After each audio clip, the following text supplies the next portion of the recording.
Panginoon, alam kong darating ang mga idinadasal ko sa iyo. Panginoon, salamat sa lahat ng mga blessings mo na ibinibigay sa amin.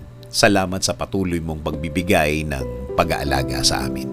Ang araw-araw na kasama ka ay ang araw-araw na alam namin na we will be provided, Lord. Alam po namin ang sitwasyon ngayon ay problemado pero hindi kami sa sitwasyon namin nakatutok, kundi sa inyo na, Panginoon namin, na kayang magbigay ng mga pangangailangan namin, Lord. Ikaw na laging tumutulong sa amin, Lord. Alam namin na hindi na magtatagal ang aming sitwasyon at makikita at marireceive na namin ang mga bagay na ipinagdadasal namin na magbabago ng aming mga kinakaharap ngayon. At alam namin, hindi na magtatagal yon, Panginoon. Hindi rin kami padadaya sa aming nakikita, sa mga sinasabi ng iba na hindi na magagawa ng paraan at wala ng solusyon ang aming mga problema. Na ito daw ay mas lalala pa, na ito daw ay mas gagrabe pa, na kahit na daw ano ang gawin namin, ay wala ng pag-asa pang mabago ang mga nasa harapan ko.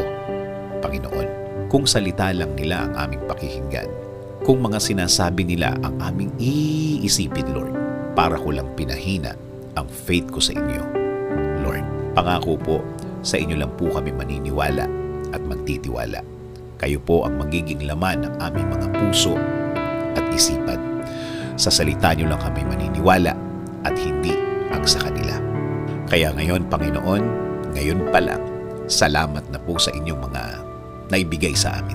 Salamat po sa mga provision mo sa amin. Salamat na sa mga biyaya na ibibigay ninyo, Lord. Kasama din po ng pasasalamat ng mga ibibigay ninyo sa akin at sa amin, Panginoon. Alam po namin na ang mga bagay na ibibigay niyo sa amin ay hindi na magtatagal. Hindi na magtatagal ang aming pag-aantay. Salamat din po kasi alam po namin na hindi lang kami ang ibibless nyo. Kasama na po ang aming pamilya.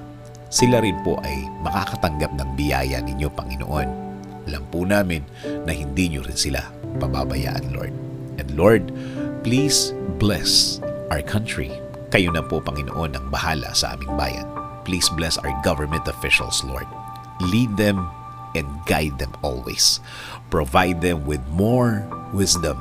Give them the strength that they need, Lord. Lord, maraming salamat sa lahat.